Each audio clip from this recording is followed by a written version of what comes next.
कधीही कुठल्याही सब्जेक्टची जर तुम्हाला तयारी करायचं असेल, कुठल्याही सब्जेक्टची, तर त्या पर्टिक्युलर सब्जेक्टचे महत्वाचा जो काही इंटरनल सिलेबस असतो, मग तो पॉलिटी असो, जॉग्राफी असो, सायन्स असो, इकॉनॉमिक असो, ह्या सर्व गोष्टी तुम्हाला फॉलो करत असताना सब्जेक्ट, त्याचा सिलेबस, ओके, मग नंतर त्याचं वेटेज, हे बघा त्या पर्टिक्युलर सब्जेक्टचं काय वेटेज हे माहित असणं गरजेचं आहे तुम्हाला. वेटेज काय, सब्जेक्ट इंटरनल सिलेबस झाला, ओके, वेटेज झाला. आता सिलेबस मध्ये मी तुम्हाला हे माहित असेल, टॉपिक असतात मित्रांनो, आणि अजून एक काय असं सांगा, काय असतं बोला, सब टॉपिक. बोलत राहा, पूर्ण ऍक्टिव्ह पाहाल मला पूर्ण बॅच तुमची. सब्जेक्ट फॉर एक्झाम्पल आपण जॉग्राफी घेतला, त्याच्या इंटरनल सिलेबस दिलाय. आता जॉग्राफी म्हटलं फक्त जॉग्राफी नाही, त्याच्यामध्ये काय सांगा, महाराष्ट्राचं जॉग्राफी, भारताचं जॉग्राफी, आणि काय छोटासा वर्ल्डचं एक दोन छोटासा पार्ट आहे. मग हे अभ्यासत असताना पर्टिक्युलर एखाद्या टॉपिकला जर मॅडमांनी हात लावला तर तो टॉपिक झाला, पण त्या टॉपिकचे काय बनतील, सब टॉपिक. आता नदी हा टॉपिक झाला, पण मग तुम्हाला माहिती आहे पूर्व वाहिनी, पश्चिम वाहिनी हे काय झाले, त्याचे टॉपिक झाले. आणि त्याच्यात पण जर एखादी नदी त्याने डिक्टेट केली, तिला इंटरनली एक्सप्लेन करावं लागेल ना, मग तो काय पार्ट झाला आपला, पूर्ण सब टॉपिक इलॉबरेशन झालं, त्याला इलॉबरेट केला, त्याला एक्सप्लेन केला. म्हणून प्लीज ह्या पद्धतीने तुमचं स्वतःचं कमांड पाहिला, ते मी सांगतोय. मग नंतर आपण आपलं करंट अफेअर स्टार्ट करूच. आता वेटेज झालं. दुसरी गोष्ट काय, वेटेज पाहत असताना तुमची मागील त्या पर्टिक्युलर टॉपिकच्या, आता आपण टॉपिक बद्दल डिस्कस करणार आहोत, ओके, त्या पर्टिक्युलर टॉपिकची PYQ अनालिसिस पाहिजे. मग ती किती, मागील 10 वर्षाची. किती वर्षाची, मागील 10 इयर. कारण की तुम्हाला प्रोव्हाइड करताना 2011 ते 2024 ची दिलेली आहेत आपण. सो ऑब्वियसली 10 वर्षाची अनालिसिस झाली, ओके. हा, आता याच्यावर तुमचं काही तो टॉपिकवर कमेंट झाली असं नाहीये. बघा मग त्याच्यावर काय, त्याच्यावर आधारित पर्टिक्युलर टॉपिकला आधारित तुम्हाला काय वाचायचंय, स्टेट बोर्ड हा एक सोर्स झाला. दुसरं, त्याच्यावर आधारित ऑब्वियसली क्लास नोट्स, म्हणजे ज्या पर्टिक्युलर टीचरने शिकवल्या, ओके, क्लास नोट म्हणजे टीचरचे, हा ऐका, याच्यात पण हे आहे टीचरने जे शिकवलं ते. हा, नंतर क्लास बुक्स, याला बुक्स नाव देतो, चालेल. म्हणजे बघा, बुक्स म्हणजे काय, जे प्रोव्हाइड केले त्याला बुक्स म्हणू. नोट्स म्हणजे काय, मॅडमांच्या रनिंग नोट्स. Clear, okay. मी काय बोलतोय समस्या सर्वांना, ओके. म्हणजे तुमची एका टॉपिकवर कमांड करण्यासाठी जे लागणारे सामग्री आहे ती मी तुम्हाला डिक्टेट करतो मित्रांनो. हा, नंतर मग त्याच्याशी निगडीत रेफरन्स बुक, त्याच्याशी निगडीत काय, रेफरन्स बुक. आता अजून बी तयारी झाली नाही त्याची परफेक्ट, त्याच्याशी निगडीत संभाव्य प्रश्न. संभाव्य प्रश्न म्हणजे काय, बघा आयोगाचे प्रश्न त्याला आपण काय म्हणतो, PYQ. पण संभाव्य प्रश्न म्हणजे काय, त्याच्यावर क्वेश्चन कसे विचारले जाऊ शकता, म्हणजे एक्सपेक्टेड क्वेश्चन, एक म्हणू शकता आपण प्रेडिक्शन लावलेले क्वेश्चन्स, त्याला संभाव्य प्रश्न म्हणतात. म्हणजे जेव्हा जास्तीत जास्त संभाव्य प्रश्न आपण करतो, मग क्वेश्चन एक्झामला कसाही फिरून आणला, म्हणजे तो स्टेटमेंट बेस पण बनवला त्याला, अ ब क ड ए 1 2 3 4 स्टेटमेंटने, तरी आपल्याला त्या पर्टिक्युलर क्वेश्चनला टॅकल करता येतं. पण हे केव्हा, जेव्हा आपले त्या गोष्टींवर कमांड असेल. कुठले कुठले, state board, class note, class book, reference book आणि संभाव्य प्रश्न. याला म्हणता कुठल्याही टॉपिकला तयारी करताना कुठली अँगल, 360 अँगल. तेव्हा तुमची त्या टॉपिकवरती काय होईल, कमांड होईल मित्रांनो. लिहून घ्या चला, म्हणजे हे मला तुमच्याकडनं आता एक्सपेक्ट राहणार आहे प्रत्येक टॉपिकचं. आता 9चे 9 दिवस झाले, आता फुल टू फोकस. म्हणजे 9 नोव्हेंबरची एक्झाम आपल्याला सोडायची नाही, क्रॅक करायची म्हणजे क्रॅक करायची. मग त्यासाठी लागणारे हे सर्व पॅरामीटर्स आहेत, याला पॅरामीटर्स पण म्हणू शकतो आपण, आणि ते पण प्रत्येक सब्जेक्ट वाईज. वेटेज, वेटेज म्हणजे माहिती आहे ना, वेटेज काय, आता सिंपल लॉजिक सांगू इच्छितो. आपला जो 2024चा पेपर झाला, आता हिस्ट्रीचे 10 क्वेश्चन विचारले, पॉलिटीचे 15 क्वेश्चन विचारले, ओके. नंतर इकॉनॉमिक्सचे 15 क्वेश्चन विचारले, सायन्सचे किती 17 क्वेश्चन, नंतर मॅथ रिझनिंगचे टोटल मिळून किती 20, त्याच्यात मॅथ 13, रिझनिंगचे किती 7 क्वेश्चन. याला म्हणता वेटेज. मागच्या 2 ते 3 वर्षाचं वेटेज तरी परफेक्ट पाहिलं आपलं. हा वेटेजचा पार्ट झाला. त्या पर्टिक्युलर सब्जेक्टला किती वेटेज आहे. इंटरनल टॉपिकचं तर वेगळंच राहील, टॉपिकमध्ये बी काही हॉट टॉपिक असतात ज्याच्यावर क्वेश्चन वारंवार असतो. आता नदींवर क्वेश्चन कायम फिक्स असतो, ओके. हे जे तुमचं स्थान विस्तार आहे त्याच्यावरचा क्वेश्चन 100% असतो. 2 क्वेश्चन विचारले गेले. जेव्हा तुम्ही ते PYQ बुक बघताना लक्षात येऊन जाईल तुम्हाला कुठल्या टॉपिकला किती क्वेश्चन वारंवार विचारले जातात. ह्या गोष्टी फॉलो कराव्या लागतील तुम्हाला सर्वांना.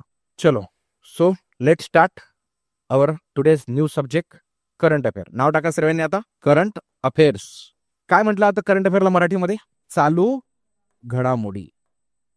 Very good. सांगा मग आता नेमकं चालू घडामोडी म्हणजे नेमकं काय, करंट अफेअर म्हणजे नेमकं काय, कोण सांगेल. रोजच्या घडामोडी. मग आज संजय राऊतने राज ठाकरेवर कमेंट केली, ती पण चालेल का? डोनाल्ड ट्रम्प आणि इलन मस्कच्या विरोधात अमेरिकेमध्ये लोक रस्त्यावर उभे, ती न्यूज येईल का आपली न्यूजमध्ये? विचारला जाईल का? ओके. काल नरेंद्र मोदींनी तामिळनाडूमधून जो ब्रिज आहे त्याचं उद्घाटन केलं, ती न्यूज येईल की नाही? ती येईल. याला ऑथेंटिक न्यूज म्हणतात.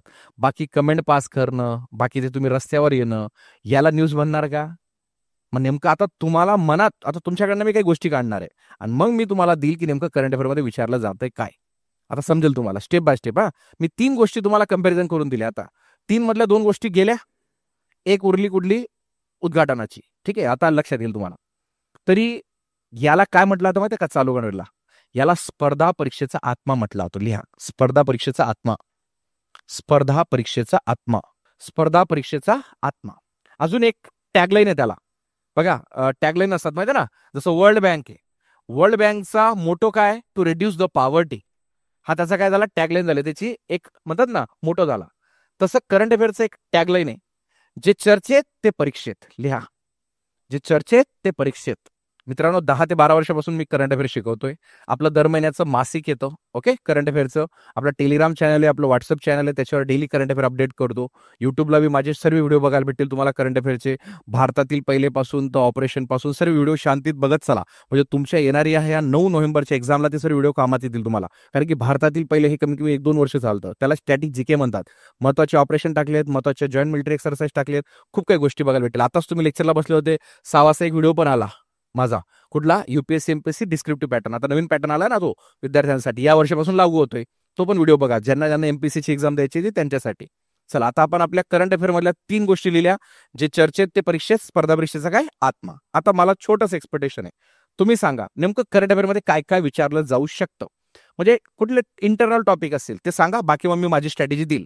त्याचं नाव आहे A to Z स्ट्रॅटेजी. आता A to Z चा मिनिंग काय? जर मी बोललो मला ठाण्याबद्दल A to Z माहिती आहे, याचा मिनिंग काय झाला बरं? याचा मिनिंग काय झाला? मला ठाण्याबद्दल A to Z माहिती आहे, याचा मिनिंग काय झाला? सर्व माहिती आहे ना? ठाण्याबद्दल मला पासून A पासून तर काय झेड पर्यंत सर्व माहिती आहे. अशी मी स्ट्रॅटेजी देणार तुम्हाला, A to Z करंट अफेअरची स्ट्रॅटेजी, ज्यात तुमचा कुठलाच काही पार्ट राहणार नाही. म्हणजे सर्व करंट अफेअरची तयारी होऊन जाईल तुमची. म्हणजे करंट अफेअर वाचायचं कसं, ही क्लॅरिटी तुम्हाला येऊन जाणार आहे. बोला, पार्ट 1 होईल तुमचा आज. काय मग सांगा, बोलत राहा थोडं थोडं. काय वाटतं तुम्हाला, काय काय येईल करंट अफेअर मध्ये? चला, आता एक पॉईंट दिला त्यांनी, राष्ट्रीय पुरस्कार. मग आंतरराष्ट्रीय विचारणार का? ऑब्व्हियसली. मग पुरस्कार म्हणजे काय? पुरस्कार एक पॉईंट भेटला. हा, योजना दुसरा पॉईंट भेटला, क्रीडा तिसरा. बोलत राहा, बरोबर बोलतात. आता बघा, तिघांनी बरोबर हॉट टॉपिक बोलले, हे करंट अफेअर मधले. हे मला एक्सपेक्ट आहे तुमच्याकडनं की तुम्हाला काय करंट अफेअरचं नॉलेज. बोला लवकर. आंतरराष्ट्रीय संघटना 4. हा म्हणजे तो इकॉनॉमिक्सचा करंट अफेअर पार्ट झाला. ठीक आहे, चला, व्हेरी गुड. आर्थिक घडामोडी म्हणा त्याला. हा, चलो और बोला फटाफट. काय काय विचारलं जाऊ शकतो? महत्वाच्या नियुक्त्या, त्याला आपण इंग्लिशमध्ये काय म्हणतो? अपॉइंटमेंट्स. ओके, चला अजून बोला. Military exercise, obviously. Operations, okay, जे इम्पॉर्टंट ऑपरेशन. आता बघा, रिसेंटली त्या म्यानमारमध्ये माहिती आहे ना काय आलाय? भूकंप आलाय. त्या लोकांना हेल्प करण्यासाठी भारतातर्फे जे ऑपरेशन रन केलं गेलं त्याचं नाव काय? बोला, त्या ऑपरेशनचं नाव काय?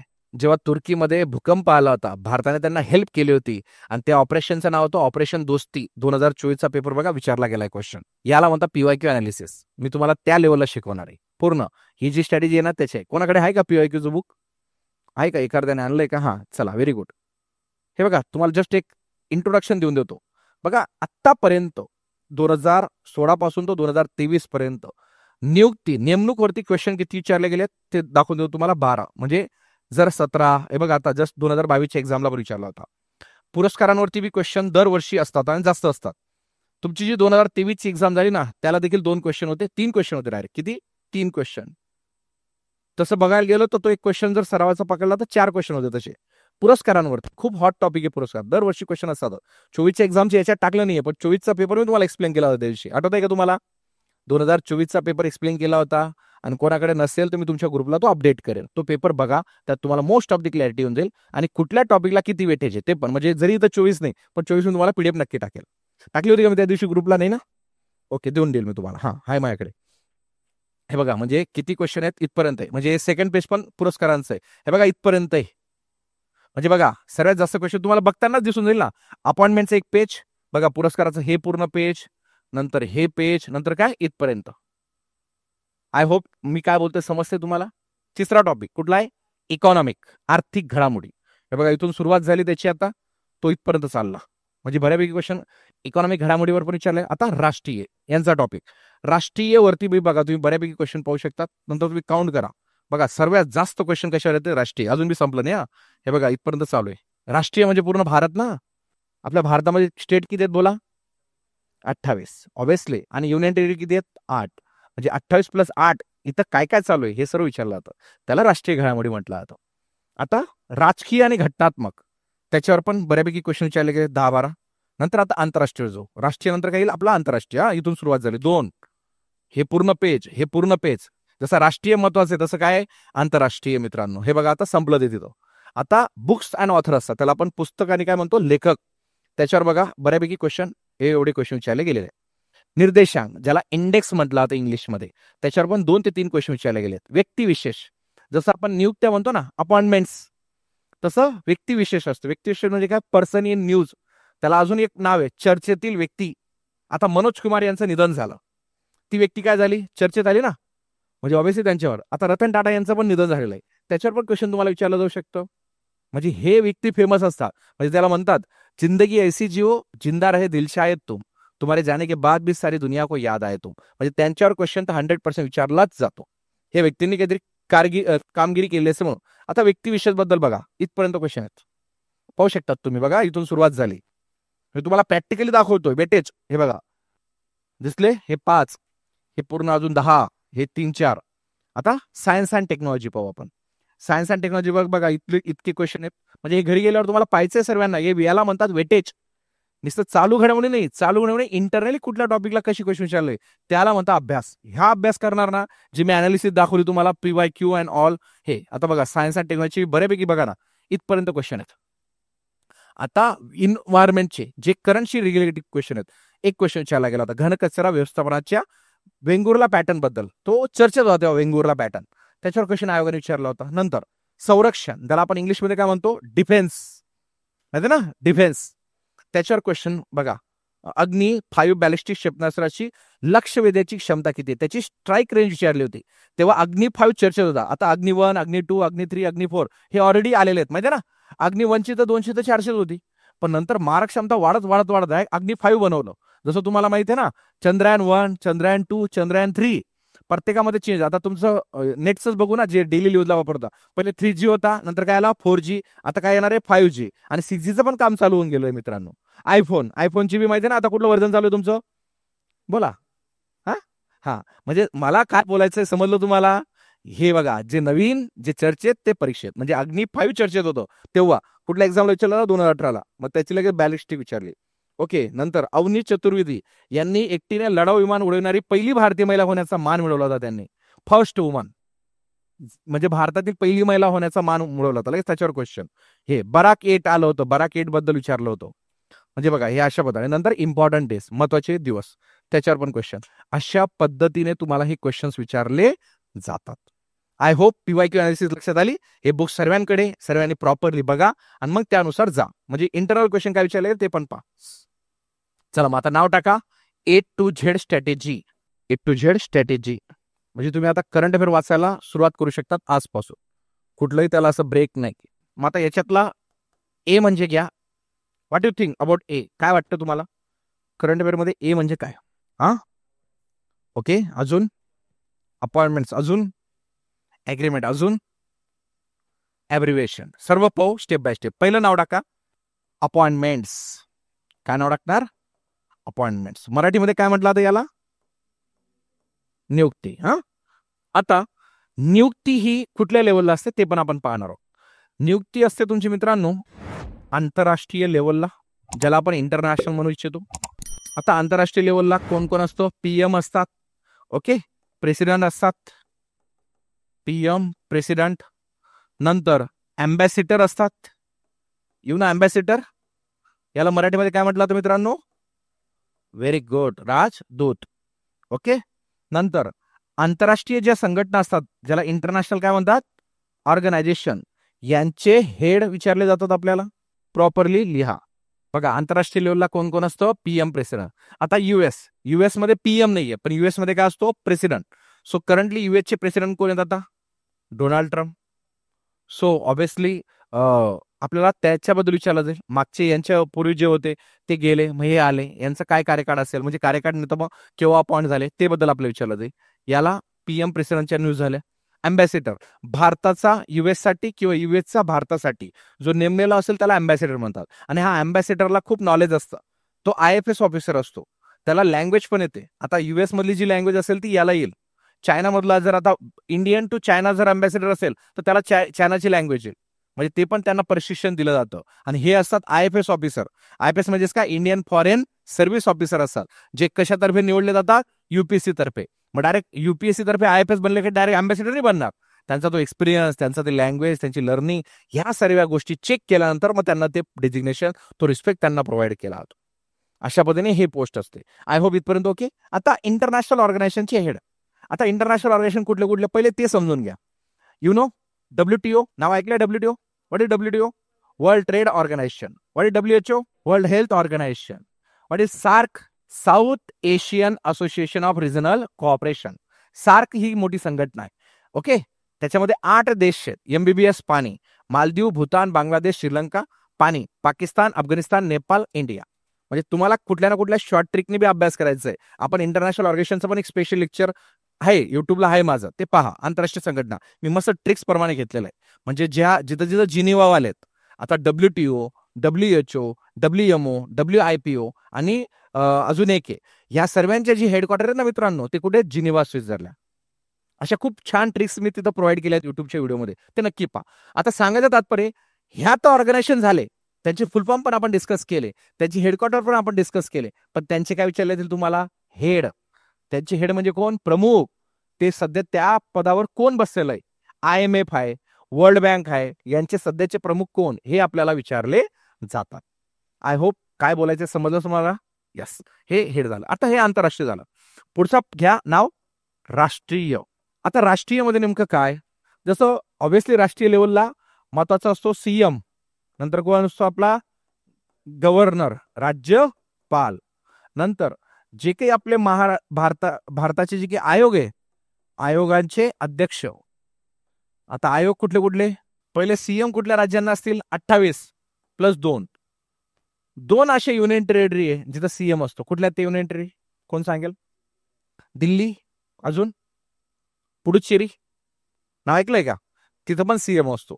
जसं आपल्या भारतातील 28 राज्यांमध्ये CM असतोच, पण तिथल्या बी 2 राज्यांमध्ये CM असतो. बाकी तर सर्वांचे गव्हर्नर तर करायचे आहेत आपल्याला. ओके, आता आयोग.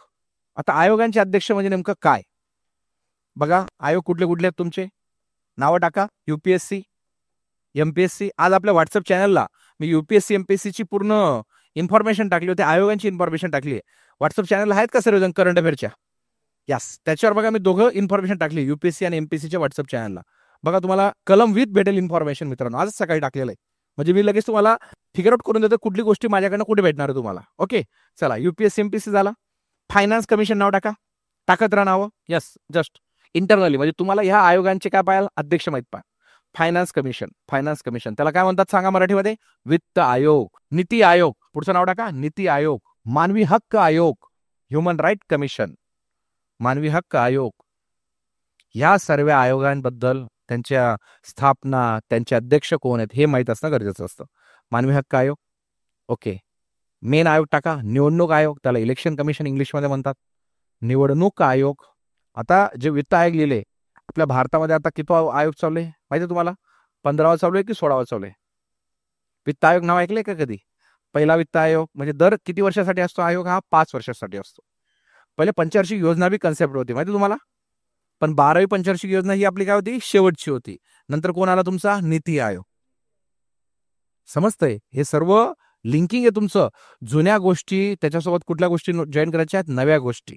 म्हणजे या पद्धतीने तुम्ही जर अभ्यास करणार तर तुमचं काहीच राहणार नाही. आता नीती आयोग नवीन आल्यानंतर मित्रांनो, आतापर्यंत त्याच्यावर कमीत कमी 6 ते 7 क्वेश्चन विचारले गेले. कारण नीती त्याचं नावच आहे, national institution of transforming India.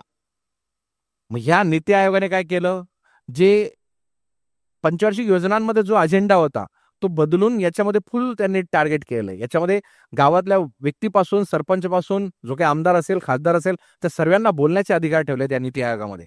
पहिल्या आयोगामध्ये कोणी नाही, फक्त सरकार चालवायचं, सरकार जे बोलायचं तेच करावं लागत होतं. पण याच्यात अजेंडा, याला प्रायोरिटी दिली म्हणून हा नीती आयोग आता फेमस झालाय. 1 जानेवारी 2015ला नीती आयोगाची स्थापना झाली. म्हणजे कोणाला बरखास्त करून? पंचवार्षिक योजनाला बरखास्त करून त्याची स्थापना झाली. तेव्हापासून हा रेग्युलेट होतोय आणि त्याच्यामध्ये मेन अध्यक्ष असतो स्वतः पंतप्रधान डायरेक्ट. ह्या खूप गोष्टी आहेत, आपण जेव्हा ते सर्व इंटरनली शिकणार तेव्हा तर डिस्कस करूच, पण एक हिंट देतोय. नाव आलं तर आयोगाबद्दल, त्याबद्दल बोललो. हा, आता युपीएससी एमपीएससी तसा एक अजून आयोग आहे, SSC, staff selection commission. Commission नाव आलं तर समजून घ्यायचा तो आयोग आहे, त्याचा आपल्याला अभ्यास करायचा आहे म्हणजे आहे. क्लिअर? चलो, मग ह्या सर्व आयोगांचे काय करायचे? आपल्याला अध्यक्ष करायचे. इथपर्यंत ओके? चला, सीएम झाला, राज्यपाल झाला, आयोगाचे अध्यक्ष. अजून काय? कोण सांगेल? राष्ट्रीय लेवलला काय अपॉइंटमेंट्स असतात अजून? बोला लवकर. कॅबिनेट मिनिस्ट्री म्हणजेच काय रे? कॅबिनेट मंत्री, माहिती ना? केंद्रीय मंत्री, मराठीमध्ये केंद्रीय मंत्री.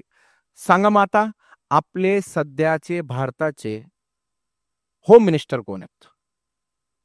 अमित शाह. डिफेन्स मिनिस्टर कोण आहेत? राजनाथ सिंह. फायनान्स मिनिस्टर असं चांगल्या पद्धतीने माहीत पडले आहेत आता, कोण? निर्मला सीतारामन. ओके, आपले एज्युकेशन मिनिस्टर कोण आहेत? तुम्ही एज्युकेशन सेक्टरमध्ये ना, सांगा. मग इथंच तर मागे पडतो ना आपण. आपल्याला होम, घर माहिती आहे, आपल्याला फायनान्स माहिती आहे, आपल्याला डिफेन्स माहिती आहे, पण आपलं एज्युकेशन मिनिस्टर माहिती नाही. धर्मेंद्र प्रधान. काय नाव आहे त्यांचं? धर्मेंद्र प्रधान. आता कॉमर्स अँड इंडस्ट्री मिनिस्टर कोण आहेत? पियुष गोयल. ओके, या सर्व मिनिस्ट्री तुम्हाला माहित पाहिजे, याला म्हणतात कॅबिनेट मिनिस्ट्री.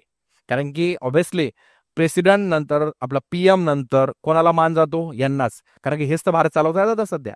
म्हणून तुम्हाला जोड्या लावामध्ये कॅबिनेट मिनिस्ट्री विचारले जाते. क्लिअर? चलो, त्याच्या व्यतिरिक्त काय? Sports head.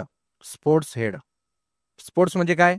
बीसीसीआय, नंतर काय तुमचं IPL माहिती आहे ना, ICC, ओके, फिफा माहिती आहे ना, हॉकी.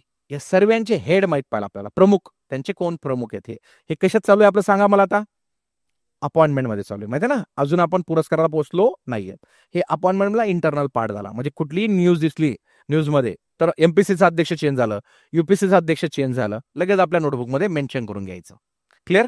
हा, आता त्याच्या व्यतिरिक्त सर न्यायाधीश कोण आहेत आपले सरन्यायाधीश? आता सांगा, भारताचे सध्याचे सरन्यायाधीश कोण? याच्यापूर्वी होते DY चंद्रचूड, जे आपल्या महाराष्ट्राचेच होते ऑब्व्हियसली. ओके, पण आता जे आहेत त्यांचं नाव काय? काय? हा, काय नाव त्यांचं? संजीव खन्ना. आता कोण आहे सध्या? संजीव खन्ना नवीन आपले सरन्यायाधीश आहेत, लक्षात ठेवा सर्वांनी. हो, याला म्हणतो आता सरन्यायाधीश. आपल्या भारतात किती हायकोर्ट आहेत? बोला, आपल्या भारतात किती हायकोर्ट आहेत? हायकोर्टच्या वरती कोण असतो? Supreme court. सुप्रीम कोर्टला कोण असतो? सरन्यायाधीश. ऍक्सेप्टेड की नाही? मग हायकोर्ट किती आहेत आपल्या भारतात? 25. मग त्यांचे कोण विचारले जातील आपल्याला? मुख्य न्यायाधीश. लिहून घ्या. जसं आपलं महाराष्ट्राचं कुठलंय? बॉम्बे हायकोर्ट, माहिती आहे ना. बॉम्बे सोबत कोण येतात? गोवावाले येतात. ओके, बघायला गेलं तर भारतात स्टेट किती सांगा? 28, पण हायकोर्ट किती आहेत? 25. बघायला गेलं तर 24च होते. पण जेव्हा आंध्र प्रदेशमधनं तेलंगणाचं विभाजन झालं, हैदराबाद हायकोर्ट कोणाला डेडिकेट झालं? तेलंगणाला. मग आंध्र प्रदेशवाल्यांनी स्वतःचं हायकोर्ट डेव्हलप केलं, त्याचं नाव आहे अमरावती हायकोर्ट. आपल्या भारतातील नवीन जे हायकोर्ट आहे, ज्याचं नाव आहे अमरावती हायकोर्ट, जे 25 होय. म्हणून तुम्हाला 25च्या 25 हायकोर्टची काय माहित पाहिजे? न्यायाधीश माहित पाहिजे. आय होप समजलं इथपर्यंत. चला, आपण कोणामध्ये येत आता? राष्ट्रीय, म्हणजे सीएम महत्वाचा आहे, राज्यपाल महत्वाचा, आयोगाचे अध्यक्ष महत्वाचे, नंतर काय कॅबिनेट मिनिस्ट्री महत्वाची आहे, नंतर काय स्पोर्ट्सचे हेड महत्वाचे, नंतर काय सरन्यायाधीश वगैरे. क्लिअर? अशा पद्धतीने तुमचा हा होल अँड सोल अभ्यास पाहिजे राष्ट्रीयचा. बाकी मग राज्य लेवलला ते आमदार खासदार काही आपल्याला एक्झाम विचारत नाही. राज्य म्हटलं तर ते आलंच आपलं सीएम आणि काय राज्यपाल. करू शकतो. क्लिअर? हा, आणि थोडंसं राज्य लेवलला हे पण करून घ्यायचे, जे राज्यांचे मंत्री असतात, जसं केंद्रीय मंत्री आहेत तसे काय असतात? राज्यमंत्री. माहिती ना तुम्हाला, ते पण थोडासा अभ्यास करायचा. म्हणजे काही ना काही क्वेश्चन छोट्या मोठ्या एक्झामला, ज्या सरळ सेवा वगैरे देणार तुम्ही, आता तुम्ही ग्रुप बी करतायत, ग्रुप बीला राज्यमंत्री विचारणार, ग्रुप बीला तुम्हाला हे विचारतील, पण छोट्या मोठ्या सरळ सेवा, BMC, सिडको या एक्झाम्सला तुम्हाला राज्यमंत्रीवर विचारले जातात. एवढं लक्षात ठेवा. करू क्लिअर? ओके, चलो नेक्स्ट नाव टाका मित्रांनो. आता A for awards. A for सुरुवातीला आपण काय पाहिलं? अपॉइंटमेंट्स. आता A फॉर काय पाहणार आपण? अवॉर्ड्स. मराठीमध्ये टाका पुरस्कार. आता अवॉर्ड्स मध्ये जर पाहिलं आपण याच्यामध्ये पण अवॉर्ड्सचे प्रकार आहेत. एक असतो इंटरनॅशनल, ओके, ज्याला मराठीमध्ये काय म्हणणार आपण, आंतरराष्ट्रीय. चला सुरुवातीला आपण आता इंटरनॅशनल अवॉर्ड्स मग नंतर नॅशनलकडे जाऊ. मी तुमच्याकडनं एक्सपेक्ट करतो की इंटरनॅशनल मधला म्हणजे आंतरराष्ट्रीय लेवलचा जगातील सर्वोच्च पुरस्कार कुठला आहे? Obviously Nobel award. काय आहे त्याचं नाव? नोबेल अवॉर्ड किंवा नोबेल पुरस्कार. आता हा जो नोबेल पुरस्कार आहे हा किती क्षेत्रांमध्ये दिला जातो हे पण आपल्याला माहित असणं गरजेचं आहे. किती क्षेत्रांमध्ये दिला जातो बोला? नोबेल पुरस्कार हा दिला जातो टोटल 6 क्षेत्रांमध्ये. किती क्षेत्रांमध्ये? मग ते कुठले कुठले? शांतता, ज्याला इंग्लिशमध्ये पीस म्हटलं जातं. दुसरा असतो लिटरेचर, ज्याला मराठीमध्ये साहित्य म्हटलं जातं. तुम्हाला कुठल्या भाषेत सांगू, मराठी का इंग्लिश? दोन्ही सांगू. हा चालेल, दोघं. हा मी कारण दोघं लँग्वेजमध्ये शिकवतो म्हणून. हा पीस झालं, साहित्य झालं. तिसरं घ्या फिजिक्स, ओके, म्हणजे त्याला भौतिक शास्त्र म्हणतात, माहिती ना, फिजिक्स. नंतर रसायनशास्त्र, नंतर मेडिसिनल, त्याला वैद्यकीय शास्त्र म्हणतात, वैद्यकीय शास्त्र. आणि लास्ट आपला अर्थशास्त्र, इकॉनॉमिक्स. तुम्हाला जे कम्फर्टेबल असेल लिहा, काही टेन्शन नाही, मी तुम्हाला बाय लँग्वेज शिकवेल. आता नोबेल नंतर जो रिस्पेक्ट जातो आंतरराष्ट्रीय लेवलला तो जातो मित्रांनो रॅमन मॅग्सेसे अवॉर्डला. लिहा, रॅमन मॅग्सेसे अवॉर्ड. याला एक नाव द्या, आशियातील नोबेल म्हणून ओळख. याला उपमा एक आशियातील नोबेल म्हणून ओळखला जातो हा पुरस्कार. म्हणजे आशिया खंडातील, हा जसा हा जगातील आहे तसा काय आशिया खंडातील नोबेल म्हणून ओळखला जातो. जसं नोबेल अवॉर्ड आहे, जसं रॅमन मॅग्सेसे इंटरनॅशनल लेवलला. प्रत्येक क्षेत्रातील काही असे अवॉर्ड्स आहेत जे आपल्याला माहित असणं गरजेचं आहे. चित्रपट क्षेत्रातील जगातील सर्वोच्च पुरस्कार कुठला सांगा? डॅश करून फिल्म लिहिलं तरी चालेल. फिल्म, चित्रपटातील सर्वोच्च पुरस्कार. हा जगातील आपला ऑस्कर. इंटरनॅशनल चालू एवढं लक्षात ठेवा फक्त, अजून नॅशनलला गेलो नाही. ओके, ऑस्कर झाला. नंतर साहित्यातील सर्वोच्च पुरस्कार कुठला माहिती तुम्हाला? Booker prize. कुठला प्राइज? बुकर प्राइज, साहित्य. म्युझिक मधलं सर्वोच्च पुरस्कार कुठला म्युझिकला? Grammy award. कुठल्या क्षेत्राचा हा? म्युझिक, संगीत. Yes, Grammy award. आले इथपर्यंत. अजून एक नाव टाका, पुलित्झर प्राइज.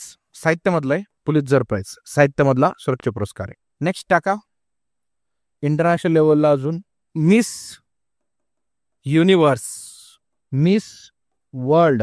आतापर्यंत भारतात किती मिस युनिव्हर्स बनल्यात सांगा बरं? हॅलो, आतापर्यंत भारतातील किती महिला या मिस युनिव्हर्स बनलेल्या आहेत? 3. सर्वात पहिली कोण? Sushmita Sen. Second not Aishwarya, Lara Dutta. Second आहे लारा दत्ता. आणि थर्ड आहे ज्यांचं नाव आहे हरनाज संधू. काय नाव आहे त्यांचं? हरनाज संधू. तुमची ऐश्वर्या, तुमची प्रियंका ह्या कुठे आल्या? या मिस वर्ल्ड मध्ये आल्या. मिस युनिव्हर्स वेगळं आहे, मिस युनिव्हर्स वेगळं आहे. Got it? चला मग या मिस युनिव्हर्स 3, मिस वर्ल्ड किती आहेत? 6. आणि सर्वात शेवटची जी मिस वर्ल्ड आहे तिचं नाव आहे मानुषी चिल्लर. नाव ऐकलं असेल तुम्ही, शेवटी मानुषी चिल्लर. ओके, त्या मिस वर्ल्ड मध्ये सर्वात पहिली मिस वर्ल्ड मध्ये तिचं नाव होतं रीटा फारिया. मग बाकी जसं आपण डिस्कस केलं प्रियंका चोप्रा, ऐश्वर्या राय बच्चन या पण आहे त्याच्यामध्ये. समजते मला काय बोलायचंय? इंटरनॅशनल समजतंय का? ओके, हे सर्व इंटरनॅशनल अवॉर्ड आपले माहित पाहिजे. चालेल? ओके, आता बघा नरेंद्र मोदींना 2 दिवसापूर्वी श्रीलंकेचा सर्वोच्च सन्मान भेटला. न्यूज मध्ये पाहिला असेल, ती न्यूज लगेच तुमची नोटबुक मध्ये पाहिजे. याला म्हणतात आता नरेंद्र मोदींना 2022 का 23 ला सेऊल म्हणजे कॅपिटल आहे ती, शांततेचा पुरस्कार भेटला होता. 1 लाइनर क्वेश्चन विचारला होता एक्झाम. कुठल्या याच्यातर्फे भेटला म्हणजे कंट्रीचं नाव विचारलं होतं, लगेच क्वेश्चन विचारला होता. म्हणजे हे तुम्हाला वाचून जायचं आहे. तुम्ही जेव्हा पुरस्कार वाचणार ना तेव्हा तुम्हाला मी जे बोललो आता जस्ट तो क्वेश्चन बघायला भेटेल. नरेंद्र मोदींना कुठला पुरस्कार भेटलाय, म्हणजे कंट्रींचे बी पुरस्कार जे नरेंद्र मोदींना भेटतात ते नक्कीच वाचून जा. विचारले जात आहेत म्हणून वाचावं लागेल. क्लिअर? हे झालं त्याच्याबद्दल. म्हणजे असं म्हणू शकतो आपण आंतरराष्ट्रीय पुरस्कार जे पण आपल्या भारतातील व्यक्तींना भेटतील आंतरराष्ट्रीय लेवलचे ते तुम्हाला सर्व आंतरराष्ट्रीय भारतातील व्यक्ती, ओके, म्हणजे ज्यांनाही भेटतील आंतरराष्ट्रीय पुरस्कार भारतातील व्यक्तींना जे पण भेटतील ते सर्व वाचून जायचे आहेत. एवढं लक्षात ठेवा. मग ते सायन्स अँड टेक्नॉलॉजी असतील, ओके, त्याच्याशी निगडीत असतील, तुम्ही पूर्ण लिहा. आंतरराष्ट्रीय पुरस्कार जे भारतातील व्यक्तींना भेटतील ते वाचावे लागतील. एवढं स्टेटमेंट लिहा प्लीज. आंतरराष्ट्रीय पुरस्कार जे भारतातील व्यक्तींना भेटतील ते वाचावे. शॉर्टकट. एवढ्या अर्धा-पाऊण तासामध्ये खूप गोष्टींची क्लॅरिटी आली की नाही? डीप मध्ये समजते की नाही, डोक्याच्या वरती नाही जाते ना, फास्ट नाही होते ना, समजतंय ना. बघा आपण फक्त करंट अफेअर वाचा एवढंच माहित होतं. आता मी फक्त आतापर्यंत दोनच ए झालेत, अजून 2 ए बाकी आहेत माहिती आहे ना. आता काय पाहिलं आपण, अपॉइंटमेंट्स आणि काय पाहिलं, अवॉर्ड्स पण पूर्ण नाही झालाय. आताशी फक्त आंतरराष्ट्रीय अवॉर्ड झालाय, अजून क्लिअरिटी येईल.